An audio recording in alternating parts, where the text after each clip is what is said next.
Rip. So by being Oh, we did get Metroided! Sorry, we got primed. Primed for shit. But no, don't they do that in all of them? No, they don't actually. Usually, the trope of Samus starting with power-ups and then losing them at the start of the game is only in Prime 1 and 2. In Dread also? Oh god, I haven't completed Dread yet. I need to can do that at some point in time. Anyway, no. So usually, Samus just like puts everything in the store box and forgets the lock and code or something, and just has to go into the next mission with all the basics. Resident Evil. Yeah, actually, yeah, it's a good way to put it. Yeah, Leon just forgot the Peacekeeper at home.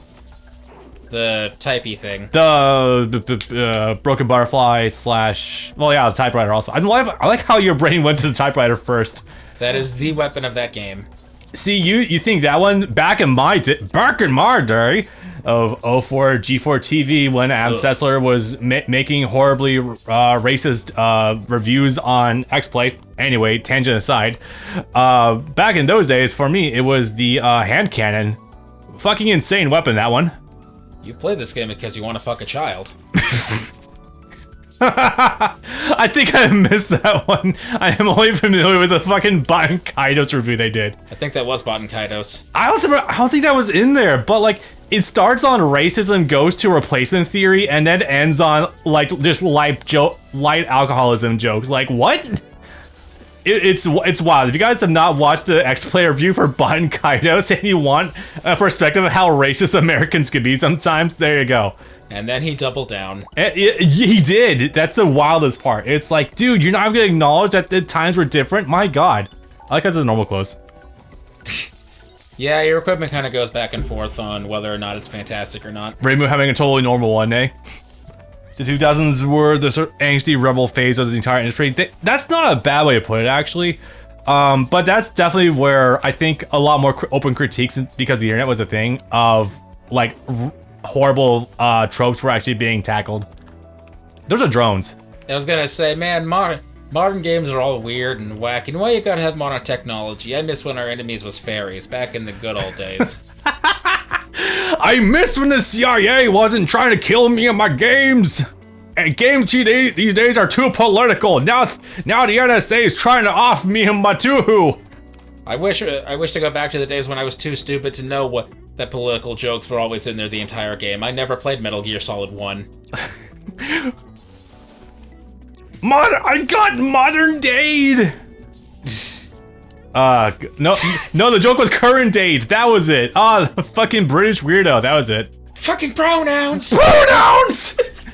No one's gonna have any idea what we're talking about by the time this actually goes up. That, in my opinion, is actually much for the better, honestly. If you guys... I mean, that guy's pathetic, but it's very funny. It is extremely funny, yeah.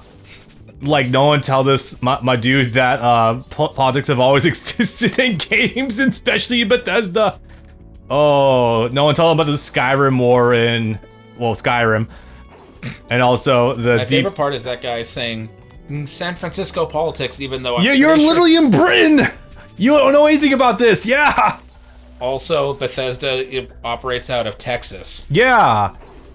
Their studio was called Austin Studio or something. Yeah, they're literally. I don't think they're based in Houston. I think they might be based in Austin. Yeah.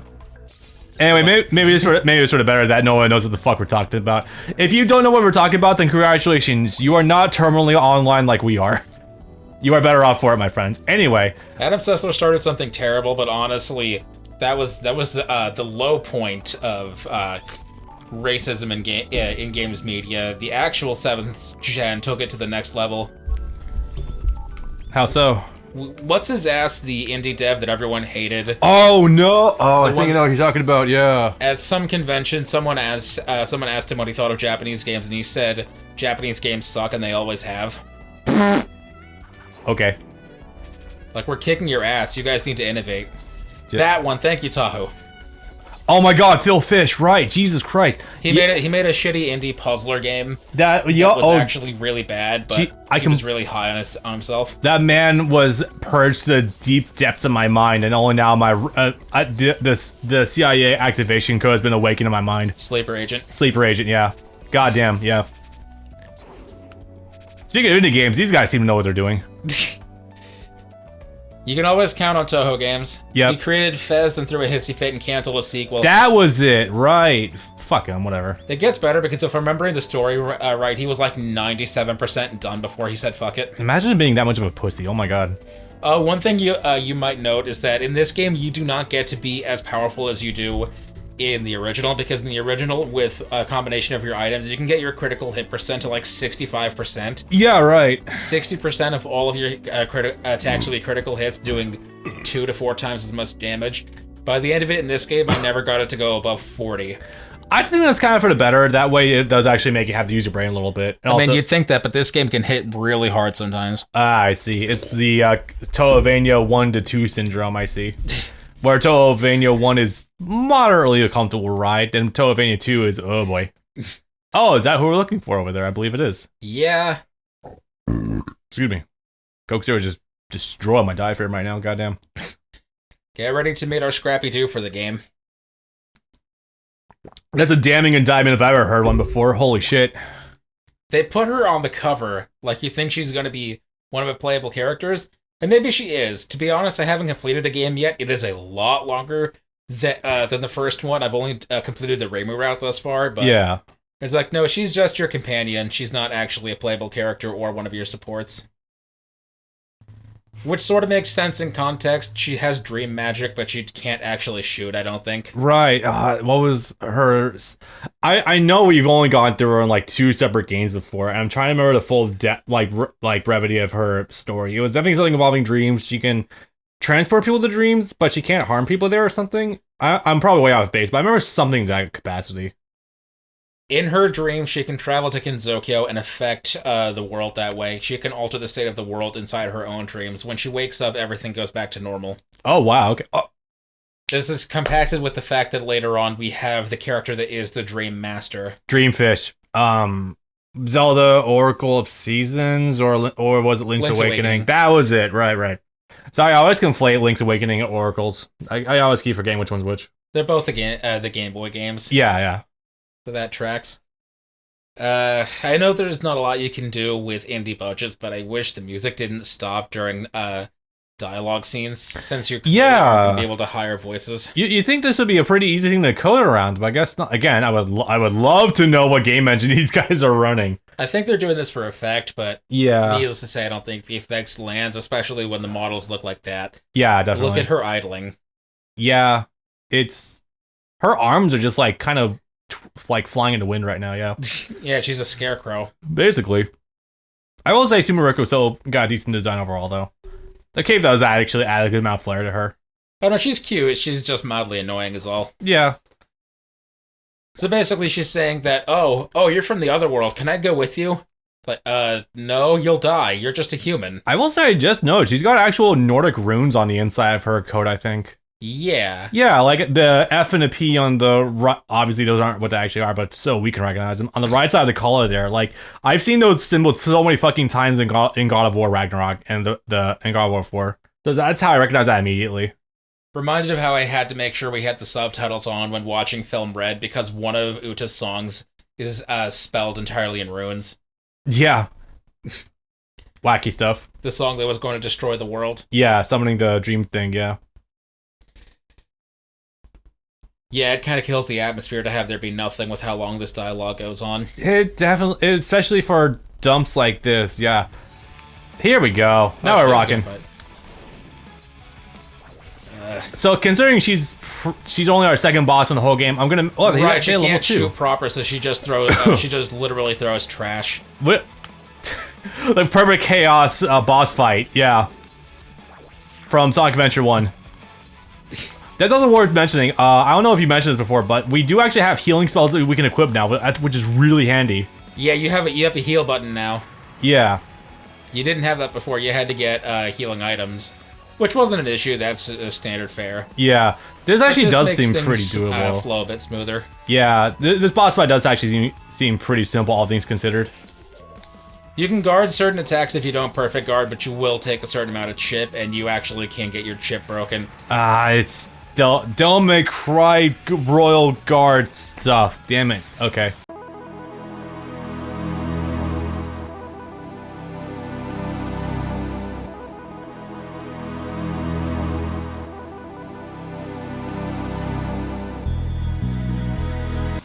If you don't know exactly what I'm talking about, basically Royal Guard never really effectively operates like a full guard. Really? Like, it does block out a lot of damage if you hold guard, but the perfect guard is what you usually want to go for, which is the parry, obviously. I was gonna say, yeah, don't they have a parry? Yeah. Originally, it used to be just frame inputs in all the games, but I think Devil May Cry 5, I think it bumped to like 3 frames or something. It's pretty generous now. And now we go back. We're going somewhere. You might have noticed, Oof. You might have noticed it said that we gained something there. There are now, Strength, I think? Yeah, we have strength spheres. Oh, okay. Wait. We don't get to use them until a third of the way into the game. Okay, this is either going to be one of two different things. This is either going to be we're going to just add to our strength set, or we're going to have we're going to have a grid. Yeah, a little of A and B, more of the former. Okay, good. Again, I've done my time with the sphere grid. I'm okay. And the Crystarium. Crystarium's easy. It's literally a straight line. Generally. I think it gets a little complicated later on, though. Well, when we get those mods running, it won't be. That's true. Or it'll be actually marginally more usable. Yeah. So she followed us back, and now she's stuck. They mentioned something called the occult balls. That's also something that's been a running theme ever since they were introduced. Balls of energy that hold a mystic power that you can manipulate to do things that you want, but that will rebound horribly if you don't have the strength to contain it. This sounds like plot MacGuffins a little bit. It is exactly that. I see. That's one of the things that everyone was trying to collect in 14 and 15.5, the fighting games. Okay. Speaking of fighting games, well, I guess we're in the void of silence right now. I will quickly also say that I have one of the fighting games purchased on Steam. I think it's Sky Arena. I've been meaning to fire it up for a stream. I just keep fucking forgetting it. God damn it. Excuse me. And there's also... Sorry, you go. Go ahead. Okay. We have been looking at Azure Reflections, but it's just difficult to find time to play it. Yeah, that's a game that's been out since 2018 that we've been meaning to do, especially since that's a game that you can co-op, and that sounds like a delightful time, but it's one of those things that's always been sort of back burner. Because that one's actually a shooter, but it's horizontal, so it's antithetical to Touhou. Ah, yeah. And it has different routes based on your performance, so that's something that would require a lot of practice in order to actually get the better endings. Speaking of, Touhouvania 2. I know it's out. It's difficult. Been working on it. It's not out yet. It comes out in December. It wasn't I mean, I guess there is also the old PC port too. But yeah, the Switch version, I guess. Well, we want those because those have the updated translation. Ah, that would do it. Why, you don't think we're getting... Is it for accuracy, or do you think we get horrible offensive stuff in them? Again, A and B, but also because it will have a font that's not hideous like the originals did. True. Yeah. But no, they change things and make things make sense. We were both mortified by how they had a slur against the Chinese in the revision of Komajo Emilia Scarlet Symphony. I don't even want to know what that was like in the original. I completely forgot that. Holy crap. Oh my god, alright. The joke was that because Mei Ling's name is Chinese, they didn't know if they could read it as Mei Ling or Mei Ran, so they just said, I'm going to call you China because they don't know how to read your name. Oh, because it's in a different typeface. Right, that... Well, I mean, that's just an unfortunate older trope in the community, too, which is still bad, but yeah. But it's been ongoing ever since 2002. Yeah. It's like, pick something and stick with it. It's worse because in the very first fan translations, they actually tried to give her a Japanese name instead. Huh. Misuzu Kurenai. I don't know how you get that from Hong Mei Ling. That's a bit wild, but okay. Okay. I can't wait till they try to introduce a character named Jack, and they just translate his name to America. Here, I thought you were going to go Jacques. I'm glad I threw even you for a loop with that one. Hey, to be absolutely fair, it's still not good, but that's still not nearly as bad as what we could get for modern day China fear. So there's that. This is so dead. I might have to ask you to actually post in music. I might just add in some Donkey Kong music in the background. Fuck it. Yes, please put in some Donkey Kong country tunes because, not right now, obviously, but in post because you know that. This is like uncomfortably quiet. It's wild. You could hear a pin drop. You literally could. You could hear a pin drop on this carpet floor we're sitting on. And it's not going away. Well, it's a bit more lively now. So we have some new characters here. Oh my god, you're doing it now. I was literally just gonna put this on. So we actually have some new characters here. Or newer, relatively. These characters are from the 2015 manga. Oh god, what the fuck was it called? Question: Have I seen them before? Yeah, yes, you have seen one of them. Okay. Hey, that's a really cool actual dragon on the wall there. You see that? Yeah. That is actually fuck. God damn it. Okay. I'm gonna say I'm glad I don't have ADD. Otherwise, I think we would literally be here for like an hour. Holy fuck. There's a lot going on here. This is actually kind of cool. Reimu. She's trying to no clip out of the wall. Don't bother her. She's trying to do standing BLJ. So these two characters are from the Touhou Forbidden Scrollery manga, one that I've tried to get you to read for many years. They went up for 3 years. It's about 50 chapters. It is a really delightful read. The art looks gorgeous. These characters are pretty fun. Drop me a link. I might read that during the week. Kosuzu. Oh, wait a minute. She's from what's the fucking She was in Double Focus. Literally is that too. I was actually thinking more of the other Reimu game that we have, the roguelike. What's it called again? Roguelike. You know what I'm talking about. You mean Against a Wonder? Yeah. I think she's in there. I remember her from the first 15 minutes I did play. You're thinking of Kasen, the one that was being a nagging mom. Fuck, you're right. Yeah, this cute kid, family runs a library. Okay. And so she's basically reception for it. Hieta no Aku is the history keeper. Huh. She's the ninth in her family's line. She actually reincarnates every time she dies into a new body. They actually also went with the full Japanese name too, Hieta no Hyaku, which is kind of cool. I thought they just translated to something else. That is important because that's one of the things that and I think we'll get it, it's probably the second or third stage, that the original release of this game got wrong. If there was a no in someone's name, which means Aku of Hieta, they would have actually either translated that or made it one word. Yeah. And they fixed that for this release. We'll see that later on with another character. Yeah. Because that bugged the shit out of me when I saw that mistake the first time around. So she's the encyclopedia for all of Gensokyo because she's been recording their history for a couple hundred years. I'm a grandma of 6, so I gotta go take care of them. I'll be sure to tell my friend about these games though. Oh, I'm sorry to hear that. Yeah, be sure to give them our love, man. And also, yeah, take care, dude. Means it might be quiet in Twitch chat for a bit, but that's fine. Yeah, you know what? Saturdays are usually pretty quiet anyway, unless it's deliberately an anime game, so don't worry about it too much. Touhou games are for me. Everything else is for everyone else. Don't worry, YouTube. It's just you, me, and the silence of the void. There's no one else between us. Literally, in this game's case. Yeah, literally. I mean, right now a track is playing, I think. Yeah, there actually is. Now, I do want to say, how I became familiar with how the Japanese word no does the no to like of is actually very funny, and it's might throw you for a loop. Kamishi no Yari. Yep. No, the reason I came and learned that is because of hearing it's literally like God slaying blade or God slaying spear. God killing spear. God killing spear. And how like there literally were like multiple translations of that, with it being one word or multiple words. It's like, oh, okay, so I guess I kind of figured out what this word means now. Or you could do it like Doug Erholtz said it. Kamishi ni no Yari. Okay, close enough. You got the spirit, I think. Yeah.